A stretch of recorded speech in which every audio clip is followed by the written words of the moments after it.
early in the offseason talked about going good to great. At this point, how close is this team to great, and does it take 2 more wins to get there? Well, I think that we have certainly improved. I think we've made progress. Something that we focused on a while back is just trying to continue to improve each and every week. So how close we are, I don't know that. I know that we're going to do what we've done for a long time, and what we know is to prepare, to try to go in and play with confidence and execute, try to build momentum throughout the week, and see if it can translate to the game, and be ready to make adjustments as the game goes on. How tough can it be to get a team to? I know you're on fire today, backing up. Nobody wants to ask any questions. Apparently, how tough can it be to get a team to keep improving? It is a long season, and that can be tough for some teams to do. Well, we've talked about it. You kind of recognize it in the middle of the season when the injury report gets a little longer. Guys play a lot of snaps, and we talked to them about ways of improving physically or mentally, and we feel like the details of the meetings and the walkthroughs, some of those little things that don't take a lot of physical exertion, is something that we thought we could do to improve, because either you go out in training camp and have a bunch of reps, or practice against another team, or have a lot longer individual or one-on-one periods. Those are obviously the easy ways to improve. And then when you get into November, in the back part of the season, how do you continue to improve when you don't have the ability to run 50 or 60 plays? I'm sorry. Jeez. You done? Sorry. Go ahead. How much do you feel you've improved and grown as a coach? Well, I mean, I try to do that. I mean, I tell the team, like the coaches, we're going to need our best efforts every week to game plan, to give them a plan that they understand, that they're confident in, and that they have trust in. We have to improve each and every game, and how we go out there, and what's new. You always write down questions. At least I do, and I know that the staff does. Is what's the game plan run? What's the game plan pressure? What's the punt rush of the week? What are the and so that now our players, we have to be able to say, hey, here's what it is. They are copycatting, something that somebody did a few weeks ago, or this is the pressure.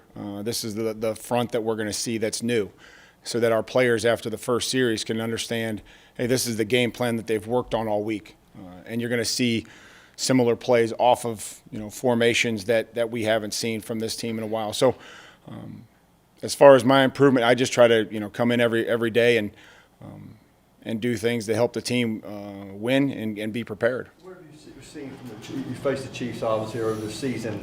Where have you seen them make improvements, and what are the challenges? They're very good defensively. They're playing very hard. I think the scheme, the scheme's always, the scheme is what it is, but the players are playing hard. They believe in each other. I noticed, as you watch, their effort to the football and the way that they chase and the way that they tackle. Those are great compliments to Spags and his staff, and obviously Andy as the head coach. They're explosive on offense. They're athletic. They're fast. It'll be a huge challenge. How does this offense stack up and compare? You've already played two high-powered offenses. Compare? We don't do comparisons or predictions.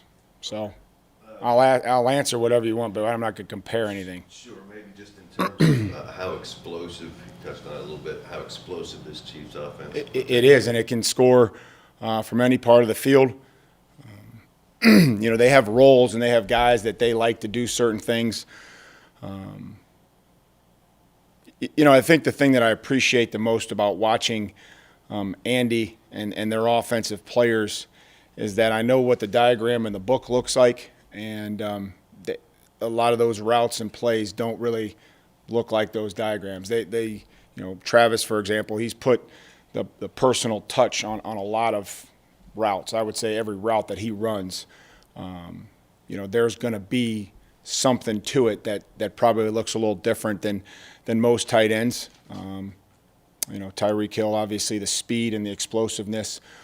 They have plays that they like for Sammy, and Patrick does an amazing job of getting everybody involved and using the weapons and his ability to get out of the pocket and extend plays. That was a big factor in the game the other day. His ability to gain yards and chunk yardage outside the pocket. Against these teams that have high-ranked defenses, Arthur has drawn up good game plans. What are you most impressed by? Are you impressed by his ability to adjust in the games, the preparation during the week, the communication with the players? When you dissect kind of what Arthur's done well, what would you say the biggest strength is?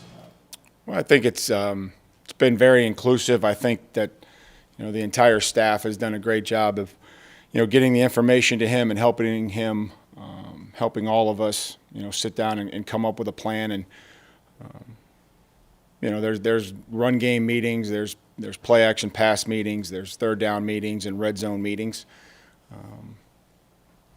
I think the ability to have a great relationship with the quarterback is something that's important. I think the ability to recognize when to go fast and when to go on the ball. I think that's something that has helped us here at the later part of the season, when conditioning, may be a factor. When we talk about all those things, the physical reps that you can practice with, and how much do you run the players, because here's the GPS and they've run this many miles or they've gone this many yards. So I think the ability for us to recognize when's a good time for us to get on the ball and not huddle,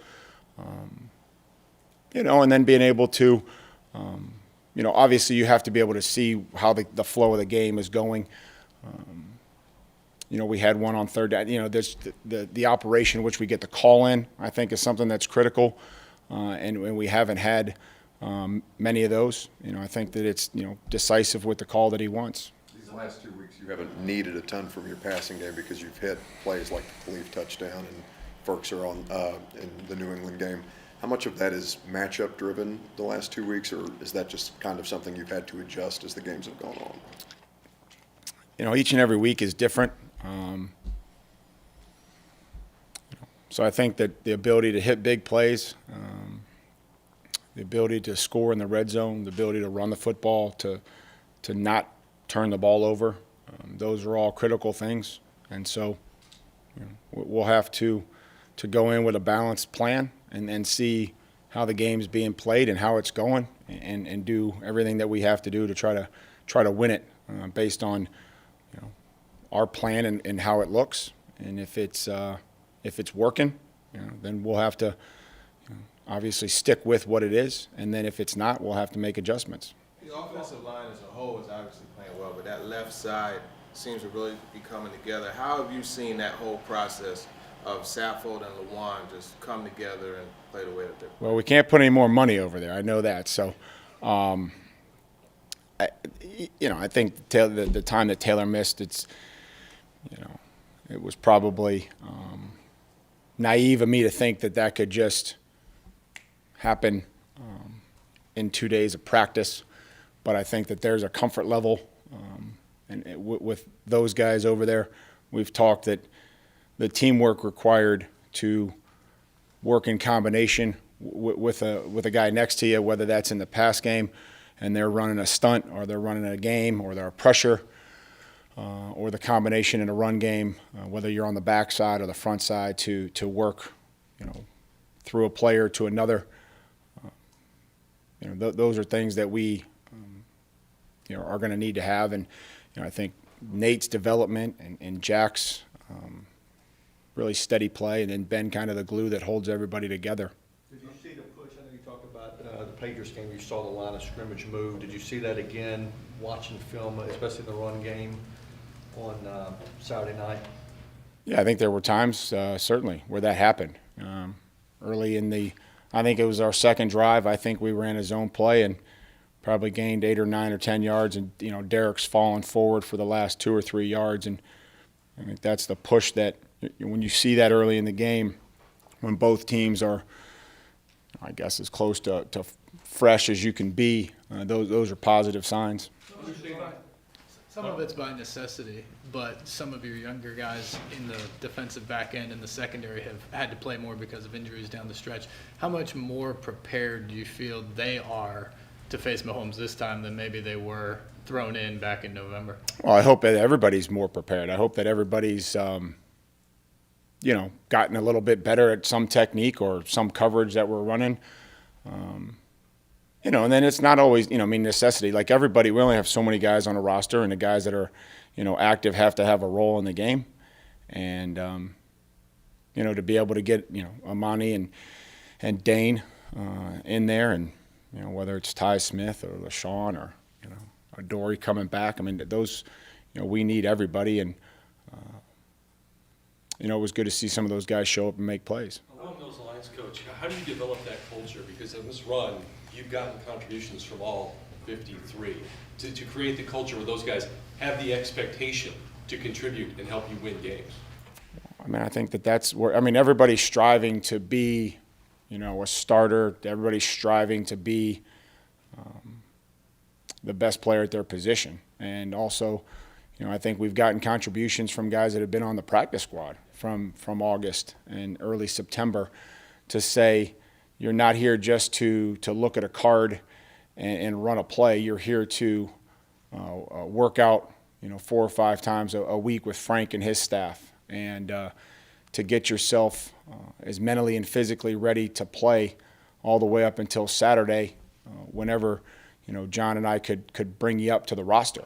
And we've had guys that have improved, and when we've seen that improvement and we felt like they could help us, we've done everything we could to get them onto that game day roster, and guys have really taken advantage of their opportunity. With Correa in particular on improvement, how much have you seen him grow? He talked after the game about kind of moving out of trying to make too many plays and just focusing on duty. Is that a big thing with him here as he's progressed? Well, it's a big thing for everybody.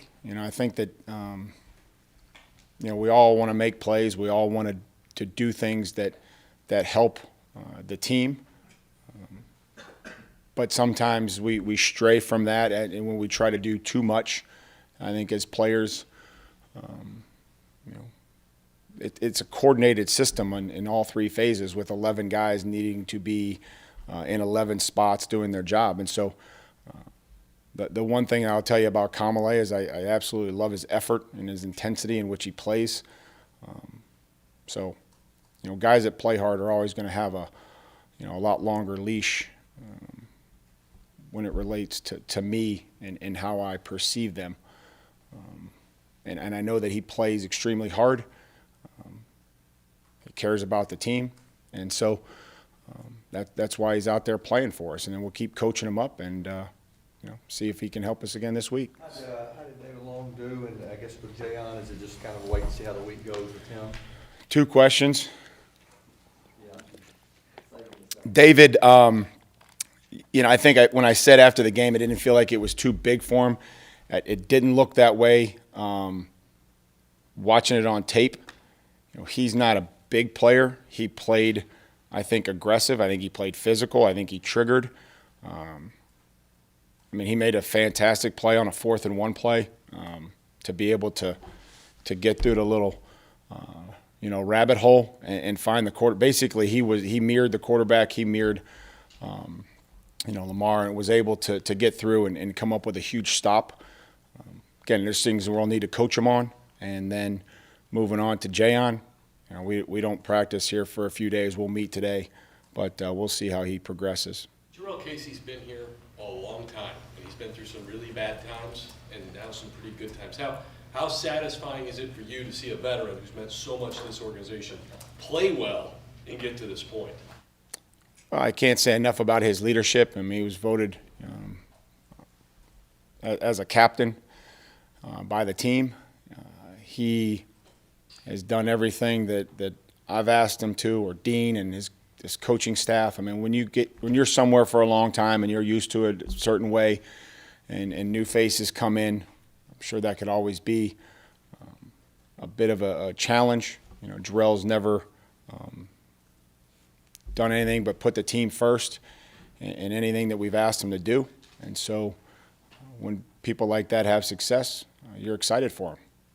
When you flip on the tape, AJ's gone up against, throw the stats away, but just the tape, AJ's gone up against 2 of the best corners in the league the last couple of weeks. What have you seen from him in his ability to get off against those guys and get open? I mean, AJ just keeps working every week. I love his attitude. We've handed him the football. We've thrown it to him, you know, on short routes. One of the huge plays of the game was a third down play where, you know, he catches it in traffic, gets upfield, doesn't try to run sideways, runs the guy over, gets a first down, and we're able to score a touchdown on that drive instead of settling for a field goal. So, you know, it'll be a new challenge this week, you know, for him. And you know, they mix coverages and they'll play post safety. They play Tampa and they'll blitz. You know, so every week's a new challenge, I think, not only for AJ but for the entire team. What's changed for you in the red zone? You're 2-7, I think, in the red zone in the postseason. What's been different with your guys?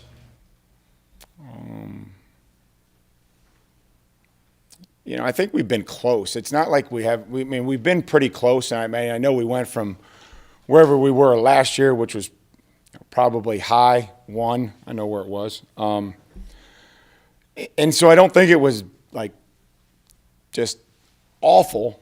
You know, maybe have a play here or play there, or quarterback, you know, they gets out of the pocket or whatever it may be. So I think that we're trying to understand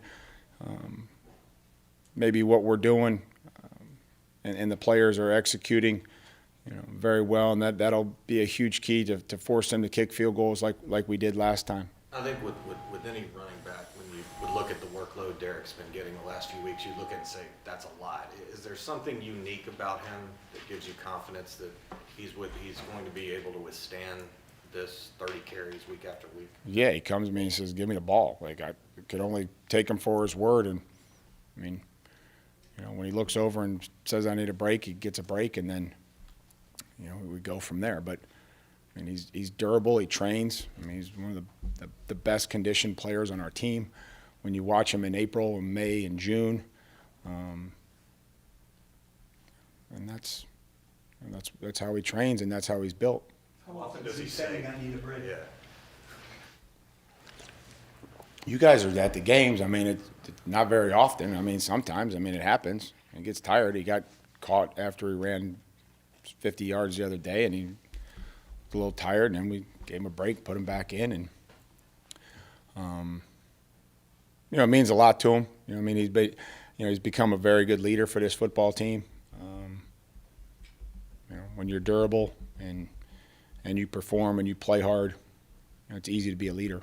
Last 3 games, you've gotten opportunities to get Marcus on the field with the offense. How valuable is that in terms of creating a moment of confusion or uncertainty maybe for a defense? Well, we just like to try to have a role for everybody that's active in the game. And Marcus, you know, not only had a role in the game and will continue to have a role in the game,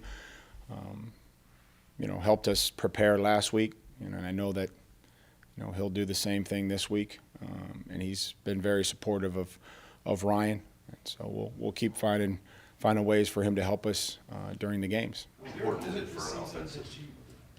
Was there a moment this season that you felt this thing turn around to where you are now, or foresaw this team being as powerful as they are now?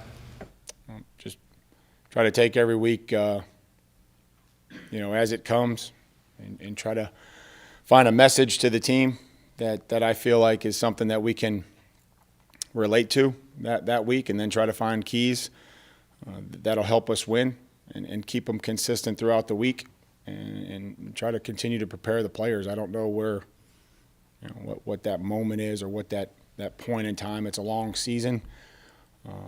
It's a difficult season to try to get to this point. What, if anything, do you say to this team about dealing with success, given that so few guys have played this deep into a season? I wouldn't start changing the things that we've done up until this point. You know, that's going to be the message. How important is it for an offensive coordinator to kind of be willing to take the risks and to know when to take the risks? And I guess how has Arthur maybe changed throughout the season in that regard? Well, we always want to be aggressive. I think we have to be careful being reckless with our play, with our play calling.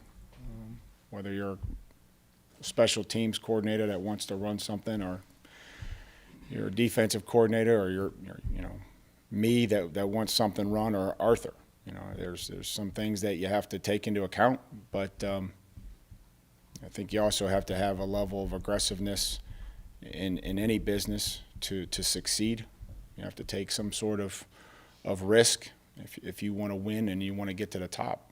Several guys said after the game the other night that this team is as close or closer than any team they've ever been on. Do you sense that from compared to some other teams? And how valuable is that, especially this time of year, to play for the guy? Well, we spend a lot of time together, and it's hard for me to sense that. I mean, I feel that. I mean, I'm in a different, I guess, position, I think, than when maybe I was a part of teams. I feel that this is a close team. I feel they play hard for each other. I feel like they have the trust in one another to hold each other accountable. I'm starting to see a lot of those conversations between players and coaches. I ask them to hold me accountable and the other coaches accountable. Because we put a lot into it and we're here together a lot. What's an example of them holding you accountable? As far as just, scheduling or, hey, a call or maybe something I'm coaching or something I'm teaching. Ask Logan, ask Ken, ask as one of the three musketeers that sits up here. They'll give you examples. They're always, on me. But, those guys put a lot of work in, and those guys that play hard, that care, are great teammates. I'm open for suggestions. You talked about this, the moment not being too big for guys. Well, this is the AFC Championship. You played in a lot of these games. You know how big this moment is because what's on the other side. How do you help your guys avoid that? Because it just gets bigger each step. I think you have to realize kind of where we've come from and how we've gotten to this point, and realize that it's actually worked, that our belief in this team and this belief in what we're doing, the confidence in which we're playing with, the preparation in the meetings and on the practice field, the execution during the games, and the ability to build momentum throughout the week, and try to ignore some of the noise that happens outside this building is what's gotten to this point, not about what lies on the other side. Understanding the playoffs are always difficult. Mike, can you imagine a more difficult 3-game stretch than this one on the road? We don't have to, because I already knew what it was going to be when we left for Houston, that as long as you keep winning, there's not a 7th seed for us to host, so we were going to be on the road. And I guess that was a nice way to put it when we, because it really, our playoffs started when we left for Houston, just the way that the situation presented itself, that if you go on the road and you win, you're going to go on the road and play another team, and if you win, you're going to go on the road, and and that's kind of it was an easy path. They didn't have to worry about if we were going to be home or anything else. Is Humphreys likely to practice this week, do you think? As likely as anybody else when Wednesday comes. Last one? 7 touchdowns in a row for Kansas City yesterday. When you see something like that in a football game and the momentum turn like that, what do you preach to your guys of how they can get on the roll? It's you've been out there as a player and you've seen it. There's plays that happen, and there are only 5 or 6 of them that happen during the game that you're going to need. And the message is, just because you give up a play, you're still playing. Just because they got the ball on the 30-yard line doesn't guarantee them a touchdown. But there can't be any panic. There can't be any flinch. That's when you need your leaders and your coaches to get everybody to kind of take a deep breath and figure out that at that point in time you don't need any cheerleaders. You need players and coaches that can get players a call, and then players can go out there and execute and not have any panic.